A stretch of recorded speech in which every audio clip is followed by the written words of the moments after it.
반갑습니다. 김영선입니다. 오늘 할 부분은 의약품과 암의 발생 진단 및 암 치료입니다. 의약품 하면 생각해보면 의약품은 뭐냐면요. 아주 쉬운 표현으로 내 몸에 병이 생겼을 때 그 병을 이겨내게 할 수 있는 거죠. 그 병을 이겨내게 할 수 있는 물질을 우리가 의약품이라고 합니다.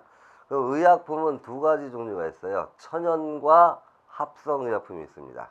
천연 그러면 자연 상태를 그대로 이용하거나 약간의 가공, 뭐 끓여가지고 하는 거죠. 쉽게 말하면 한약 같은 거예요. 쉽게 생각하시면 한약을 생각하시면 이게 천연의약품입니다. 자연 상태를 그냥 이용하는 거예요. 대표적으로 나와 있는 게 양귀비. 물론 이거는 가정집에서 키우시면 큰일 납니다. 마약이죠. 쉽게 얘기해서. 양귀비는 진통효과가 강합니다. 진통효과가 굉장히 강하고, 인삼은 강장작용, 그 다음에 항암제, 사포닌이 있죠. 버드나무 껍질은 이제 나중에 이게 아스피린의 주성분 살리실산이에요. 아스피린을 만들 수 있는 그런 그 살리실산 같은 걸 가지고 있음으로 인해 가지고 바로 진통 효과가 있습니다. 어쨌든 천연의약품은요 자연 상태예요. 그럼 일일이 양귀비 혹은 인삼 혹은 버드나무 껍질 이런 거 다 외워야 되냐? 그게 아니에요. 가장 중요한 거는 뜻입니다. 여러분들 검정고시에서는 다 외워서 어렵게 나오는 게 문제가 없습니다.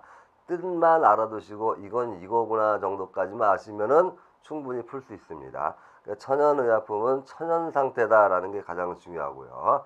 합성의약품은 인위적으로 합성적으로 화학적으로 만들어낸 게 합성의약품이에요. 천연의약품에서 어떤 성분이 어떤 효과가 있더라. 그럼 그 성분을 인위적으로 만들어낸 거예요. 이게 합성의약품입니다. 합성의약품은 크게 세 가지로 나눠져요. 진통제, 항생제, 항암제가 있죠.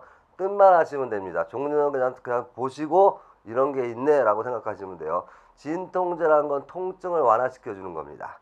즉 거기라든지 두통, 치통 등 통증을 줄여주는 의약품이 진통제예요. 진통제의 대표적인 예는 몰핀과 아스피린이 있는데 이건 외우는 거 아닙니다. 몰핀은 이제 양귀비를 가지고 만들어요. 양귀비 성분으로. 몰핀은 강한 진통제입니다. 쉽게 말해서 몰핀은 이제 군대에 갔다 오신 분들은 아시겠지만 항상 사물함 의약품 안에 몰핀 주사액이 있습니다. 몰핀 주사액. 몰핀은 강한 진통 효과가 있고요. 아스피린 같은 것도 진통제로 많이 사용하죠.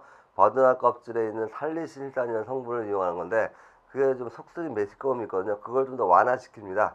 완화시켜가지고 만든 게 아스피린이에요. 이런 거 외우는 거 아닙니다. 그러니까 진통제 뜻만 알아두시면 돼요. 통증을 줄여주네 이겁니다. 통증을 완화시키는 게 진통제 이 정도고요. 항생제는 세균을 죽이는 겁니다. 세균을 죽이는 거. 박테리아를 죽이는 거죠. 쉽게 얘기해가지고. 항생제는 최초의 항생제가 페니실린이에요. 바로 푸른 곰팡이에서 이제 그 항생제를 만들어냈죠. 그래서 2차 세계대전 때 페니실린이 바로 뭐냐 상처난 군인들한테 굉장한 도움이 됐습니다. 뜻만 아세요. 항생제 효능 세균의 발육과 기능을 억제하거나 죽이는 거다. 그러니까 페니실린이 가장 기본적인 예고. 근데 항생제는 남용이나 오용, 사람이 너무 많이 사용하면 문제점이 발생합니다. 바로 그냥 항생제를 먹고 사는 항생제를 이겨내는 거기에 대해서 내성을 가진 세균, 슈퍼박테리아 이런 게 막 생기고 있죠. 그러니까 항생제는 어쨌든 간에 세균을 죽이는 것 이 정도로 이해하시고요. 항암제는 암의 치료입니다. 암의 생장을 억제하거나 암세포를 죽이는 것 이거예요. 거기서는 주로 텍솔 있죠. 주먹에서 얻는 거. 주먹이란 나무에서 얻는 겁니다. 텍솔 성분이 있어요. 어쨌든 다른 건 생각하지 마시고요. 가장 중요한 건 뭐냐면 뜻입니다. 천연과 합성으로 나눠지고 천연은 자연 상태, 합성은 이제 세 가지가 있죠. 진통, 항생, 항암제 뜻만 하시면 됩니다. 다음 페이지 보시겠습니다. 다음 페이지 보시면 이제 신약 개발이거든요. 그럼 신약 개발을 어떻게 하냐는 거죠. 신약 개발을 한다는 건 이건 먼저 뭐가 있어야 되냐면 내가 어떤 병이 있을 때 이제 의사나 이제 화학자들이 하는 거죠. 어떤 병에 대해서 이걸 이기는 물질을 만들어내고 싶어요. 그걸 연구하고 그 물질을 만들어내는 게 바로 뭐냐면 신약 개발의 목표입니다. 그럼 맨 처음에 가장 중요한 게 뭐냐면은 어떤 연구 결과, 어떤 병에 대해서 내가 연구할 것인가, 어떤 병에 대한 의약품을 만들 것인가, 어떤 그 의약품을 만들기 위해서는 천연 상태에서 어떤 성분이 좋을까, 그걸 추출하고도 얘기합니다. 이런 식으로 좋은 성분을 뽑아가지고 연구하고, 이게 추출 방법. 이렇게 연구하는 게 가장 기본이에요. 그 첫 번째 순서가 그래서 기초 탐색 시작입니다. 기초 탐색 시작. 그러니까 내가 어떤 연구를 할 것인지, 어떤 의약품을 만들 것인지, 그 의약품을 만들기 위해서 어떤 성분을 추출할 것인가, 이런 걸 생각하고 판단하고 준비하는 과정입니다. 두 번째는 바로 그 약품에 대한 개발 후보 물질을 선정하는 겁니다. 예를 들어서 암이에요. 암 중에 대장암이라고 할까요? 내가 대장암에 필요한 대장암을 이길 수 있는 그런 의약품을 만들고 싶어요. 그러면 대장암을 이길 수 있는 물질이 뭐가 있는지 그 물질들을 찾아야겠죠.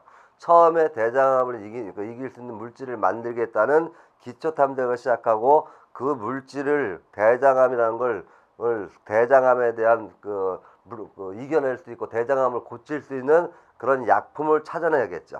이게 개발 후보 물질 선정입니다. 그리고 그 물질을 찾아내는데 그 물질이 만약에 독성이 너무 강하다면 쓸 필요가 없습니다. 독성에 가면 일반적인 세포도 죽여버리잖아요. 그래서 독성이 있는지 없는지 이런 것까지 연구하고 검토합니다. 그게 개발 후보 물질 선정이에요. 그래서 여기까지 다 끝났어요. 그래서 예를 들어 대장암을 이길 수 있는 암세포를 죽일 수 있는 물질이 독성까지 없는 걸 확인했습니다. 확인한 상태에서 바로 인간한테 못 줍니다. 그럼 어떻게 하냐? 동물 실험을 해요. 임상 전 동물 실험이라 그래요. 동물 실험은 논란이 좀 있습니다. 뭐 동물 애완가전은 동물 실험을 하는 걸 뭐 반대하고 그러는데, 현재까지는 어쩔 수 없는 과정 중에 하나입니다. 물론 윤리적이나 뭐 조금 도덕적으로 그런 게 생길 수가 있지만은, 어쨌든 먼저 사람을 갖다 실험할 수 없으니까 동물 실험을 하는 거예요. 나중에는 과학이 좀 더 발달되면 동물 실험 안 해도 됩니다. 컴퓨터로 처리가 가능한 시대가 옵니다. 그래서 개발 전, 임상 전 동물 실험을 먼저 해요. 동물 실험을 해가지고 정말 그게 효과가 있는지 없는지 확인합니다. 동물 실험에 효과가 있어도 사람한테 효과가 없는 경우도 있어요. 혹은 사람한테 부작용이 나타나는 경우도 있습니다. 그래서 동물 실험을 여러 번 해서 부작용을 최소화하고 억제되고 부작용이 없는 걸 확인한 다음에 그 다음이 임상 실험입니다. 사람한테 실험하는 거죠. 가장 힘들고 원하는 분들한테, 그런 분들한테 임상 실험을 합니다. 그리고 그분들에서 성공을 하고 그 부분에 대해서 그분들이 효과가 있고 이런 게 확인되고 나면은 그때 신약 허가가 되면서 특허 출원하는 겁니다. 이래서 신약이 개발되는 거예요. 결론적으로 신약을 개발하기 위해서는 시간이 꽤 오래 걸립니다. 뭐 짧게는 5년, 길게는 몇십 년 걸릴 수도 있어요. 이런 식으로 신약이 개발되면 그 물질로 바로 뭐냐면은 고혈압, 당뇨병, 암 이런 걸 치료할 수 있다는 거예요. 자, 그럼 이번에 신약 개발과 생물 다양성 보존의 중요성을 말씀드리는데요. 우리 앞에서 뭘 배웠냐면 종자은행을 배웠습니다. 종자은행을 배울 때 제가 뭐라고 말씀드리냐면, 신약물질, 그 다음에 종해보존 이런 것 때문에 현재 있는 많은 식물들의, 혹은 동물도 마찬가지죠. 식물들의 종자를 갖다 저장해서 종자은행을 만들어 놓는다고 했습니다. 종자은행에 대한 그 종자에 대한 특허권 소송 같은 것도 있고요. 어쨌든 생물의 종마다 고유한 특성이 있어요. 어떤 식물, 어떤 동물은 이런 성분을 가지고 있고 어떤 동물은 이런 성분, 서로 다른 성분, 있는 거 없는 게 있습니다. 그 물질을 갖다 고유 물질을 생성하는 그 물질을 우리가 알아내야겠죠. 그리고 이걸 가지고 신약을 개발하고 신물질을 만드는 겁니다. 어쨌든 그래서 생물의 다양성이 보존돼야만 여러 생물들에서 각각 특색 있는 물질들을 찾아낼 수가 있어요. 그걸로 인해서 우리는 신약 개발이 좀 더 수월할 수 있다는 겁니다. 그래서 신약 개발과 생물 다양성 보존의 중요성, 생물의 다양성이 있어야지 신약 개발이 좀 더 잘 될 수 있다. 이 정도까지만 이해해 주시면 될 것 같습니다. 이제 마지막으로 이번 단원의 마지막이네요. 암의 발생과 진단 및 치료입니다. 암은 비정상적인 세포입니다. 일반적인 세포는 뭐냐면요, 어느 정도 세포 분열하면은 사멸, 즉 그냥 세포가 죽어버려요. 그래서 이제 세포가 죽는 게 흔히 뭐 때로도 나타날 수 있고 여러 가지로 각질 이런 걸로 나타날 수가 있습니다. 어쨌든 일반적인 정상적인 세포는 어느 정도 세포를 분열한 다음에 소멸됩니다. 근데 암세포는 비정상적으로 소멸이 안 되고 계속 분열하는 거예요. 이게 암세포예요. 이 분열하면서 그냥 분열해서 바깥에만 있으면 상관없는데 정상세포까지 변이를 일으켜가지고 암세포를 만들어요. 그래서 사람이 이제 암으로 죽는 겁니다. 암세포가 바뀌면서 정상세포의 기능이 없어져 버리는 거예요. 그래서 암세포의 특징 거기 나와 있네요. 비정상적으로 세포 분열을 계속한다. 이게 악성 종양입니다. 종양 중에서 이제 그 양성 종양이 있습니다. 음성이 좀 악성이 음성이 좀 양성이 악성이고 음성이 좀 그냥 일반적으로 놔둬도 되는 건데 악성 종양일수록 세포 분열 속도가 빠르고 번식 속도가 빠릅니다. 이걸 암이라 그러는 거예요. 그래서 또 하나 아까 말씀드렸죠. 다른 세포까지 암세포로 만든다. 두 번째 나와 있네요. 정상 조직을 침범해서 전이된다. 그 정상 조직의 기능을 아예 없애버리는 거예요. 그리고 암세포의 특징이 또 하나 뭐냐면은 스스로 양분을 못 만들어요. 스스로 양분을 못 만들기 때문에 양분을 얻어야 됩니다. 그러면 이제 주변에 이렇게 혈관이 있잖아요. 혈관이 있고 만약에 이게 암세포가 있습니다. 그럼 이게 지가 혈관을 만들어 가지고 혈관에서 양분을 뺏어요. 정상 세포한테 공급되는 양분을 지가 뺏어갑니다. 그래서 실제로 암에 걸리면은 몸이 좀 수척해지거나 그 다음에 이제 영양적으로도 문제가 많이 발생합니다. 그래서 주변에 새로운 혈관을 만들어 산소 양분을 공급받음으로 빠르게 증식한다. 이렇게 돼 있네요. 그리고 혈액이나 림프, 혈액을 통해서도 암세포 하나가 다른 데로 간다 그러면 거기서 또 번식합니다. 이게 바로 암의 전입니다. 암의 발생 원인은 가장 많은 것이 환경입니다. 환경이에요. 가장 많은 게 환경이다. 이렇게 알아두시기 바랍니다. 물론 유전적 요인도 있습니다. 근데 환경이에요. 환경. 그래서 비세균성 질환이에요. 사실 암은. 거기에 나와 있듯이 유전적 요인이 나왔죠. 유전적 요인 암 유전자 보유. 하지만 환경이 훨씬 더 큽니다. 그리고 흡연 발암물질 감염. 흡연 발암물질이 사실 제일 커요.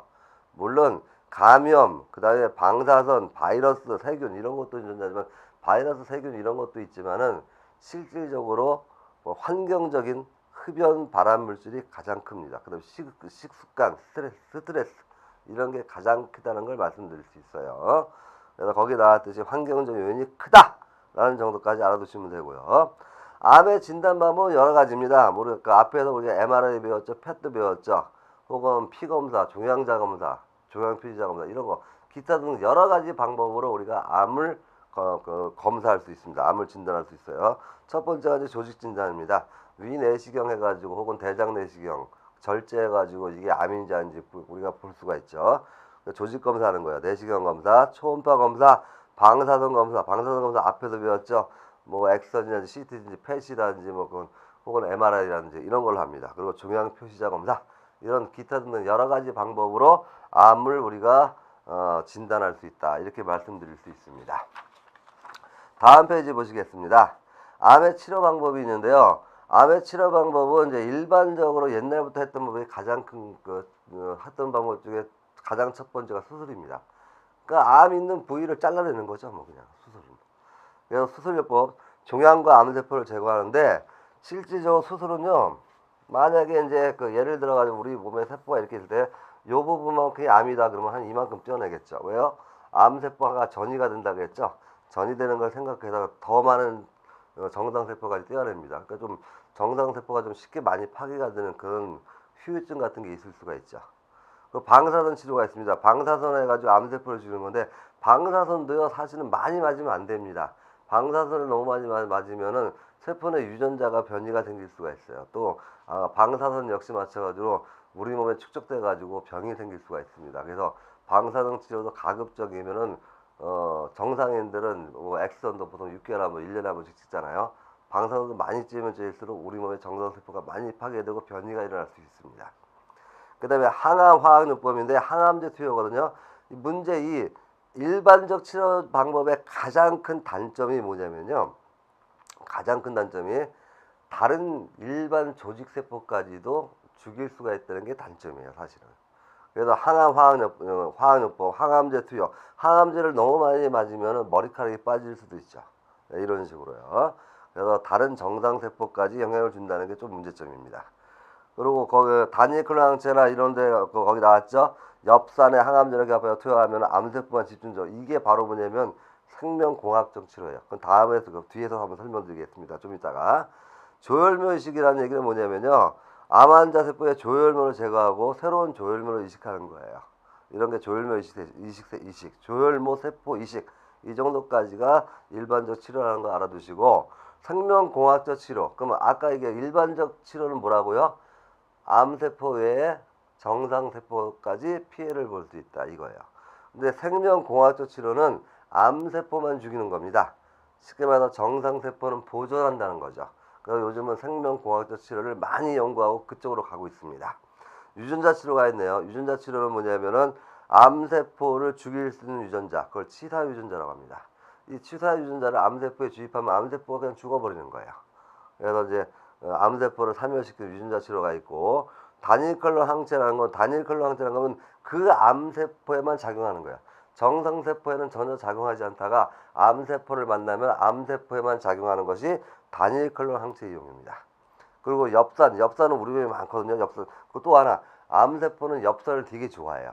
그래서 암세포는 엽산을 만나면 엽산한테 양분, 에너지를 얻으려고 해요. 그럼 엽산 수용체 성분에다가 만약에 이제 이게 엽산이라고 할게요. 엽산이라고 하면 엽산 수용체 성분 여기에다가 암세포를 죽이는 물질을 갖다 묻혀가지고 우리 몸에 투입하는 겁니다. 그 암세포가 얘를 좋아하니까 이게 이제 암세포에 가겠죠? 그러면 이제 암세포를 죽이는 물질까지 암세포에 흡수되는 거예요. 그래서 암세포가 사멸합니다. 그래서 엽산이용 암세포 엽산 수용체 존재, 엽산의 항암체 부착, 주입, 암세포 선택적 작용 이렇게 얘기했네요. 다시 한번 말씀드릴게요. 정상세포 보존된다고 했죠?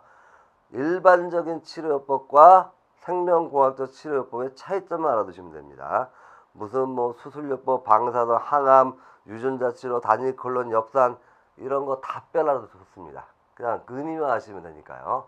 일반적 항암 치료는 암세포 외 조직세포까지 정상적인 조직세포까지 그 영향을 줄 수가 있다 이거고요.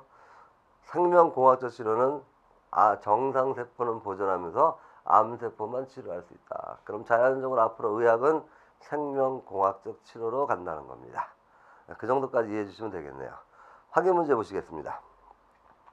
X선을 이용하여 진단한 방법을 모두 쓰시오. X선은 두 가지가 있었죠. X선 촬영기는 단면 한 번이죠. CT가 있죠. CT는 회전하면서 X선이죠. 그래서 이제 우리 종단면 다 볼 수 있다고 했습니다. 자, 2번. 버드나무 껍질에서 추출한 연료로 만든 합성의약품은 아스피린입니다.